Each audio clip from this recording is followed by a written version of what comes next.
a week before Ramadan. There are people that become Muslim a month before Ramadan. There are people that become Muslim the day before Ramadan. There are people that are trying to learn how to pray, and they have the daunting element of Ramadan. They don't know how to read Alif Ba Ta yet, and they're hearing about the month of Quran, and that can be really, really, nerve-wracking.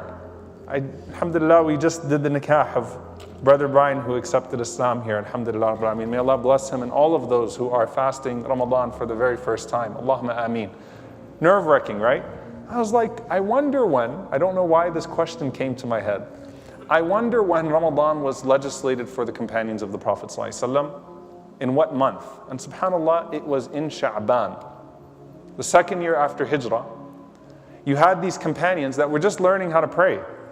Some of them, in fact, the majority of them were Ansar. They only spent a year with the Prophet ﷺ. Salah was still being defined. The Quran was still being revealed. When you think about Taraweeh prayer, Al-Baqarah just came down. Ali Imran and Nisa are not even there yet. So when you're thinking about the nights of Quran and what this is going to be like, this is a very new thing for them. And it's unlike the ayyam and ma'dudat, the few days of fasting that they used to have before. What a new experience. Shahr Ramadan? Wait, we have to fast the whole month? They were still struggling with alcoholism in the community because alcohol was not yet fully forbidden. It was partially forbidden, and even when it was partially forbidden, you had some that were still coming to the prayer drunk. And even when it was at that next level, when it was fully forbidden, you had some that struggled with it. There's a lot going on, and suddenly Ramadan drops on them. And they have less than a month to prepare for the very first Ramadan. That is actually significant and can help us relate when we might feel like, wait a minute, I don't know if I'm ready for this yet. Well, you know what? What did Allah subhanahu wa ta'ala say? يُرِيدُ اللَّهُ بِكُمُ الْيُسْرَ وَلَا يُرِيدُ بِكُمُ الْعُسْرَ. By the way, Allah is not trying to make things difficult for you. Allah is not trying to burden you. Allah wants ease for you. This is not to punish you. This is not because you did bad in Badr and something bad has to happen now, and this is something that is punitive. Just like مَا أَنزَلْنَا عَلَيْكَ الْقُرْآنَ لِتَشْقَى. The Quran was not sent down to cause you stress. Salah was not sent down to be this burdensome obligation, but to be a sila, a connection with Allah subhanahu wa ta'ala. Shahru Ramadan, that's coming to you now, is a gift from Allah subhanahu wa ta'ala. الَّذِي أُنزِلَ فِيهِ الْقُرْآنِ. The Quran is descending upon you now in chunks that it has never descended before. In Mecca, short surahs. Suddenly the Quran is coming down in pages upon pages upon pages. Long surahs are descending. This is the month in which the Quran was initiated. الَّذِي أُنزِلَ فِيهِ الْقُرْآنِ. And you have a chance to get closer to your Lord than you've ever been before. Do not look at this as some sort of burden. Do not look at this as something that you're not going to be able to do. They were not used to fasting. They were not used to fasting. They had a day or two or some days before, but they were not used to this idea of fasting in succession.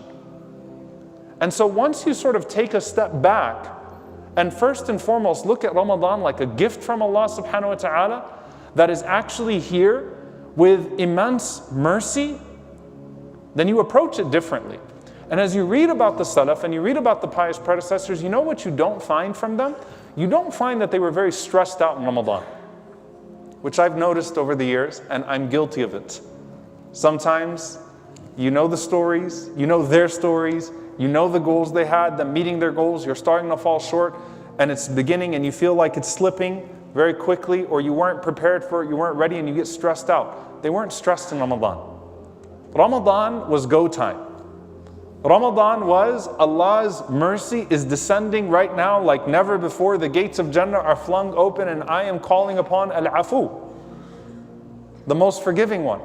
It's time to go with whatever I have right now. It's not time to think about what I wasn't prepared for, or how much Quran I did not read before Ramadan, or the fasting, or none of that is relevant at this point. It's Allahu Akbar, Ramadan is here. Let me do what I can.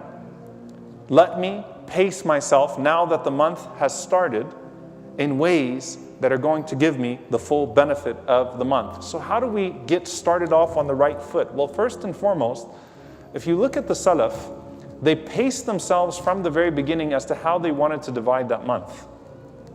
They weren't going to just figure it out once they got into it. They looked at where they were.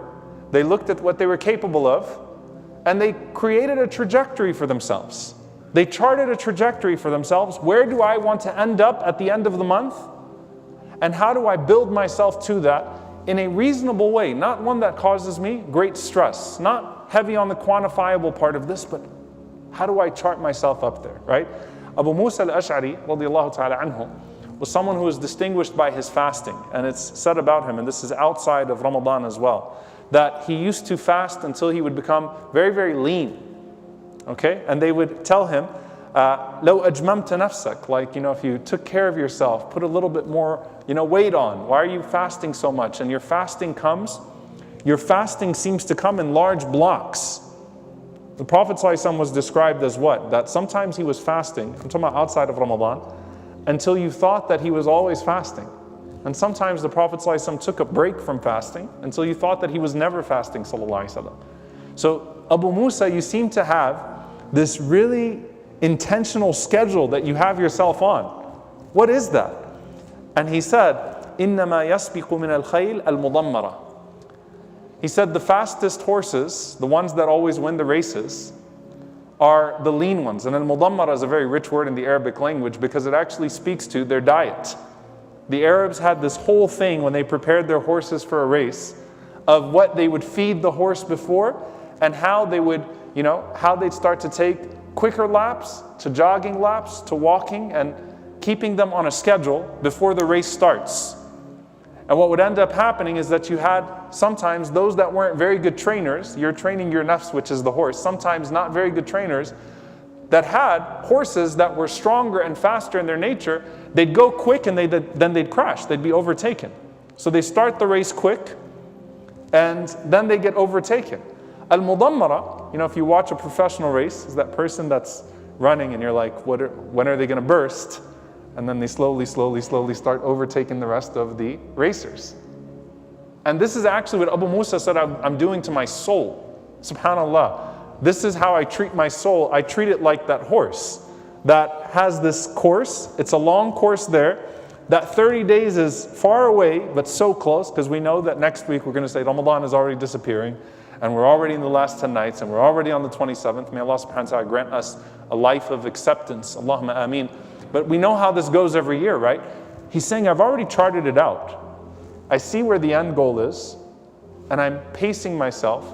And al-mudammara would eat a very nutritious meal, and they wouldn't eat too heavy. They'd eat something very nutritious and slowly start to tone down. It's like a weight cut for horses, right? Not extreme, tone down before the race starts, and then build themselves back up. And he said, this is how I plan to live my life. And he used to say to his wife, "Shuddi rahlak," tighten up your belt, get ready, get your camel ready. It's time for us to go. Get the journey ready, or be ready for the journey. فَلَيْسَ عَلَى جِسْرِ جَهَنَّمَ مَعْبَرٍ. There's no shoulder on the bridge over Jahannam. That's the best way that I could at least translate this. You don't get to pull over on the sirat or on the jisr. You want to cross it quickly. You want to move across it intentionally. And so when you're charting out your Ramadan, you are already taking into consideration, and subhanAllah, this is what, the Salaf, as they commented actually on, some of the scholars commented on Abu Musa's fasting. They said that they would go fast, then pace, then very fast, right? Sort of that last 10 nights. And subhanAllah, what you notice from the Salaf is that they didn't used to do this 10-10-10 division. Okay, they didn't divide their Ramadan into 10-10-10. We've recently sort of crafted out this dip. There shouldn't be a dip in Ramadan. They had a very clear 20-10 divide. They didn't have a 10-10-10 divide. I know the narration that is popularized, the first 10 being mercy, the second 10 being forgiveness, the third 10 being pardoning from the fire. That's actually not authentic. They paced themselves as 20 and 10. The first 20 days they had a regimen, the last 10 days they had a regimen. And that's something that's very profound. And so those that used to do a khatam of Quran on a daily basis, and I know that already puts Ramadan out of reach for some people, right? They did their 2 khatams in the last 10. And you can take that equation and you can cast it on all of the ibadat, all of the acts of worship that you plan to take on in this Ramadan. Set a goal for the 20 set a goal for the 10. And there is some wisdom and some benefit to doing that. Now, if the goal that you set for the 20 is an unreasonable goal that you're not going to be able to meet, you're going to spend the 10 trying to catch up on the 20. You're going to spend the 10 trying to catch up on the 20. SubhanAllah, that's what ends up happening, right? Overdrive in the last 10. No. Set a goal for yourself with your recitation, with your adhkar, with your dhikr, with everything else. For the first 20, that you know you'll be able to maintain across the 20, inshallah. Then kick it into the next gear when you reach into the last 10. And some of the ulama mentioned, subhanAllah, in this idea of yuridullahu bikum al-yusr, Allah wants ease for you. Look at the presence of the suhoor. Look at the presence of the suhoor, of taking that means of feeding yourself before the day even starts. And you know what the Prophet ﷺ said? He said, "Inna fasla ma bayna sliyamina wa sliyami ahli al-kitab aklat as-suhoor." He said that the difference between our fasting and the fasting of the people of the book is this blessing of suhoor. You might read like, wow, the Prophet ﷺ really insisted on breakfast. If suhoor has just turned into food for you, the Prophet ﷺ really insisted on breakfast, right? The angels sending salawat on the people of suhoor. But what this actually was referring to was that the people of the book, the way they used to fast, was that when half of the night passed, they started their fast. So not until the time of Fajr. They started their fast from half of the night. They wouldn't eat, they wouldn't drink after that. And the Prophet ﷺ insisted on a suhoor. Why? You are meant to not eat, well, I don't want to trash anyone's suhoor food, okay? But let's just say salty, heavy food. It kind of defeats the purpose. Okay? What would the Prophet ﷺ eat at suhoor? He ate dates, he ate nutritious things, things that could hold you up for the day so that you wouldn't be bothered. This is a gift from Allah subhanahu wa ta'ala. Because your nafs, your soul, is that racehorse for Ramadan. So be very intentional even about that, because it was a gift from Allah subhanahu wa ta'ala. And the angels send their salawat on the people of suhoor. So, you know, some people say it like from a source of pride, I don't eat suhoor. Like, you know, mashallah, my fasting is so much stronger, I don't eat suhoor. No, wake up and eat suhoor. Even if it's a few dates and some water, because you're supposed to be pacing yourself for the day, not torturing yourself. Allah subhanahu wa ta'ala is not pleased with people who are just tortured and sick and fatigued the whole time. You're supposed to be pacing yourself for the day, you're supposed to be pacing yourself for the month, and have a very clear end in sight for all of this. The last thing that I will say in this regard is what Ibn Mas'ud radiallahu ta'ala anhu said, because we stressed this in Sha'ban, we need to stress it again today. Ibn Mas'ud was sitting with some of the tabi'een, and he is Abdullah bin Mas'ud, and he's distinguished by what? He's distinguished by the Quran. I cannot imagine how much Quran Ibn Mas'ud used to read in Ramadan. This is the first man to read the Quran in public. This is the man who the Prophet ﷺ said, whoever wants to hear the Quran, غَدًّا طَرِيًّا كَمَا أُنزِلْ, fresh, like the day it was revealed, listen to Ibn Mas'ud read Quran. I can't imagine what his Ramadan khatams were like, right? What his Ramadan Quran was like. So they gathered around him and they asked Ibn Mas'ud radiallahu ta'ala anhu, كيف كان استقبالكم لرمضان? What did you used to do to prepare yourself for Ramadan? Like get your notepads out, right? What's the ibadah that you did to prepare for Ramadan? And he responded with this. قال ما كان أحدنا يجرأ أن يستقبل الهلال وفي قلبه مثقال ذرة من حقد على أخيه. He said, no one of us would dare, يجرأ, no one of us would have the jur'ah, no one of us would dare that the hilal of Ramadan rises upon us and we have 1 atom's worth of a grudge in our hearts towards our brothers. The work of forgiveness never ends. Your heart has to be completely free of grudge so that you can completely focus it on being forgiven by Allah subhanahu wa ta'ala. So I know we're right at the heels of it. Ibn Mas'ud, tonight inshallah we're going to see the hilal of Ramadan, or tomorrow night it becomes apparent to us.